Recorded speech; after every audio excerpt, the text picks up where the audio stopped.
ہماری مسجد کا امام چور ہے۔ افریقہ کے ایک ملک میں ایک شخص حافظ القرآن کسی مسجد میں امام جماعت مقرر ہوا۔ لوگ اس عالم کا بہت احترام کرتے تھے اور ہر شخص چاہتا تھا کہ اس عالم کو اپنے گھر دعوت میں بلائے، خصوصاً رمضان المبارک میں۔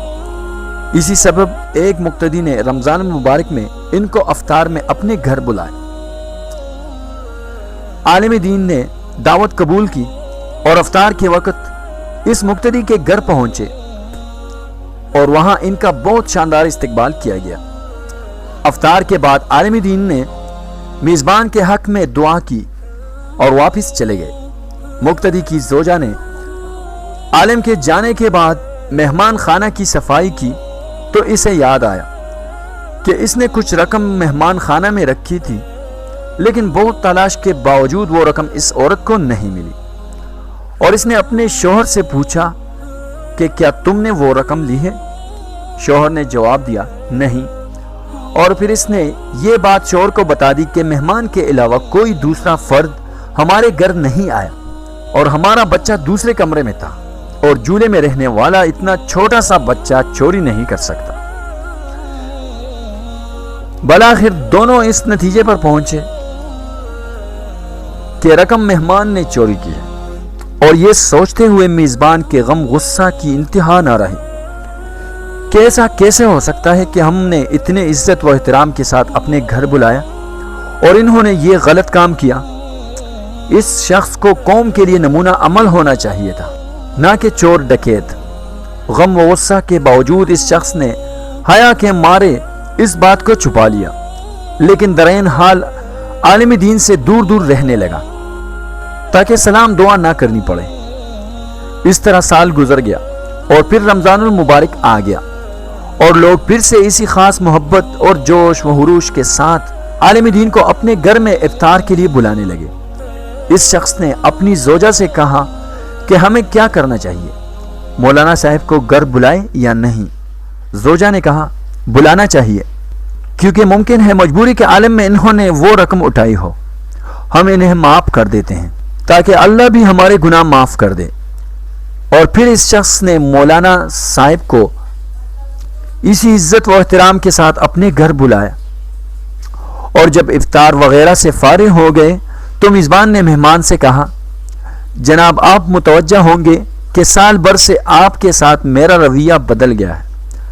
عالم نے جواب دیا ہاں، لیکن زیادہ مصروفیت کی وجہ سے میں تم سے اس کی وجہ معلوم نہ کر سکا۔ میزبان نے کہا قبلہ میرا ایک سوال ہے اور مجھے امید ہے آپ اس کا واضح جواب دیں گے۔ پچھلے سال رمضان المبارک میں میری زوجہ نے مہمان خانے میں کچھ رقم رکھی تھی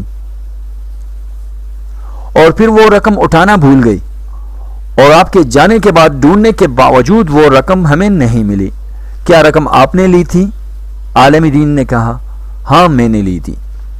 میزبان حیران پریشان ہو گیا، اور عالم دین نے اپنی بات جاری رکھتے ہوئے کہا جب میں مہمان خانہ سے جانے لگا تو میں نے دیکھا کہ کاؤنٹر پیسے رکھے ہوئے ہیں، چونکہ تیز ہوا چل رہی تھی اور نوٹ ہوا سے ادھر ادھر اڑ رہے تھے، لہٰذا میں نے وہ نوٹ جمع کیے، اور میں وہ رقم فرش کے نیچے یا کہیں اور نہیں رکھ سکا کہ ایسا نہ ہو تم وہ رقم نہ ڈھونڈ سکو اور پریشان ہو جاؤ۔ اس کے بعد عالم نے زور سے اپنا سر ہلایا اور اونچی آواز میں رونا شروع کر دیا، اور پھر میزان کو مخاطب کر کے کہا میں اس لیے نہیں رو رہا کہ تم نے مجھ پر چوری کا الزام لگایا، اگرچہ یہ بہت دردناک ہے، لیکن میں اس لیے گر گرا کر رو رہا ہوں کہ 365 دن گزر گئے اور تم میں سے کسی نے قرآن کریم کا ایک صفحہ بھی نہیں پڑھا، اور اگر تم قرآن کو ایک بار کھول کر دیکھ لیتے تو تمہیں رقم قرآن میں رکھی مل جاتی۔ یہ سن کر میزبان بہت تیزی سے اٹھ کر قرآن مجید اٹھا کر لایا اور جلدی سے کھولا، اور اس کی مکمل رقم قرآن مجید میں رکھی نظر آ رہی تھی۔ تو یہ حال ہے آج ہم مسلمانوں کا کہ سال بھر میں بھی قرآن نہیں کھولتے اور اپنے آپ کو حقیقی اور سچا مسلمان سمجھتے ہیں۔ تو دوستو یہ تھی آج کی ویڈیو۔ امید ہے آپ کو یہ ویڈیو پسند آ گئی ہوگی، تو پلیز زیادہ سے زیادہ اپنے دوستوں کے ساتھ شیئر کریں، اور جن دوستوں نے ہمارا چینل ابھی تک سبسکرائب نہیں کیا تو پلیز سبسکرائب کریں اور ساتھ میں موجود گھنٹی کو لازمی دبائیں۔